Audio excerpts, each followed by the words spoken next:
اللہ کے نام سے شروع کرتا ہوں جو بڑا مہربان نہایت رحم فرمانے والا ہے۔ آج کی اس ویڈیو میں ایک نیک مرد اور چال باز عورتوں کا واقعہ بیان کریں گے۔ بیان کیا جاتا ہے کہ بنی اسرائیل میں ایک انتہائی نیک شخص رہا کرتا تھا جسے اللہ تعالیٰ نے ظاہری حسن و جمال بھی بہت دے رکھا تھا۔ وہ اپنے ہاتھ سے زنبیل بناتا اور فروخت کر کے اپنا گزر بسر کیا کرتا تھا۔ ایک دن وہ بادشاہ کے دروازے پر سے گزر رہا تھا کہ بادشاہ کی بیوی کی خادمہ نے اسے دیکھ لیا۔ جا کر ملکہ سے کہنے لگی کہ یہاں ایک آدمی ہے کہ ایسا حسین شخص کبھی نہیں دکھا، زنبیل فروخت کرتا پھر رہا ہے۔ ملکہ نے حکم دیا میرے پاس لاؤ۔ اسے لایا گیا تو اسے دیکھتے ہی ملکہ اس پر لٹ گئی، کہنے لگی زنبیلیں پھینک دے اور یہ چادر سنبھال۔ باندی سے کہا تیل اور خوشبو وغیرہ لا، ہم اس سے اپنی حاجت پوری کریں گے۔ اور عابد سے کہنے لگی کہ اب تجھے زنبیلیں بیچنے کی ضرورت نہیں رہے گی۔ عابد بار بار انکار کرتا رہا، کہنے لگی کہ اگر تو یہ کام نہیں کرنا چاہتا تو اس کے بغیر یہاں سے باہر بھی نہیں جا سکتا، اور دروازے بند کرنے کا حکم دے دیا۔ عابد نے یہ حال دیکھا تو کہنے لگا کیا تمہارے محل کے اوپر کوئی ضرورت کی جگہ ہے؟ کہنے لگی ہاں۔ باندی کو حکم دیا کہ اس کے لیے پانی وغیرہ اوپر لے جا۔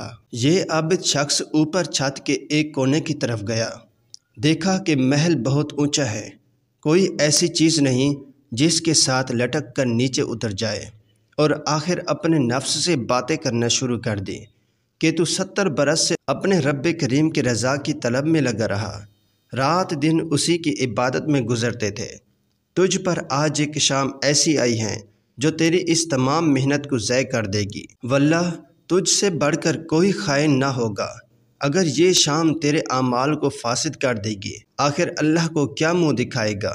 غرض اسی طرح سے وہ اپنے آپ کو خطاب کرتا رہا اور آپس میں باتیں کرتا رہا۔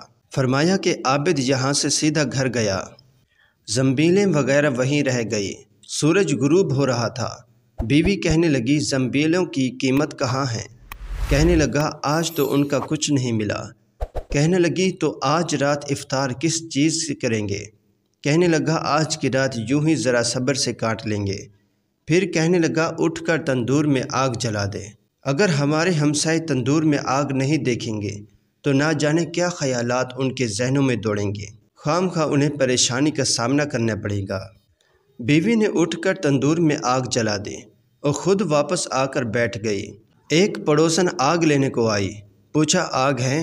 جواب ملا آگے بڑھ کر تندور سے لے لو۔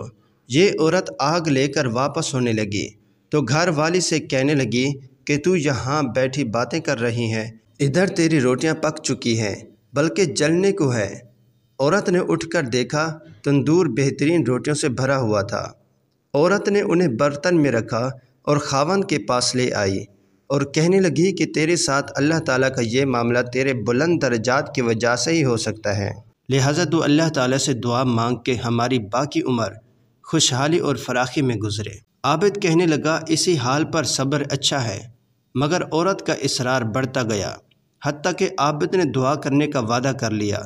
آدھی رات کو اٹھ کر نماز پڑھی اور اللہ تعالیٰ سے دعا مانگنے لگا، اے اللہ میری بیوی کا اصرار اور تقاضا یہ ہے کہ اس کو باقی عمر میں خوشحالی اور فراخی عطا فرما۔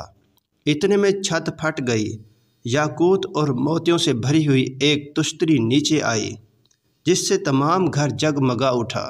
عابد نے بیوی کا پاؤں دبایا جو قریب ہی میں سوئی ہوئی تھی اور کہا کہ اٹھ کر بیٹھ، جو کچھ مانگتی تھی وہ سنبھال لے۔ عورت بیدار ہو کر کہنے لگی جلدی نہ کرو، اس مقصد کے لیے تو نے مجھے نہ ہی جگایا ہوتا، میں تو خواب دیکھ رہی تھی کہ سونے کی بہت سی کرسیاں بچھی ہوئی ہیں جو بہت سے ہیرے جواہرات سے لدی ہوئی ہیں، مگر ان میں سوراخ ہیں۔ میں نے پوچھا یہ کرسیاں کس کی ہیں؟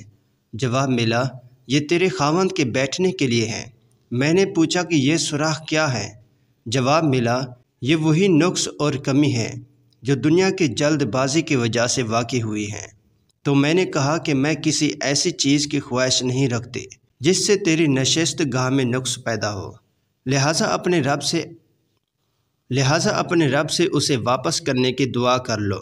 عابد نے دعا کی اور تشتری واپس چلی گئی۔ اس واقعے سے سبق یہ ملتا ہے کہ بے شک جو اللہ کے خوف اپنے آپ کو نفسانی خواہشات سے بچا لیتا ہے تو اللہ تعالیٰ یقیناً اس کی مدد فرماتا ہے۔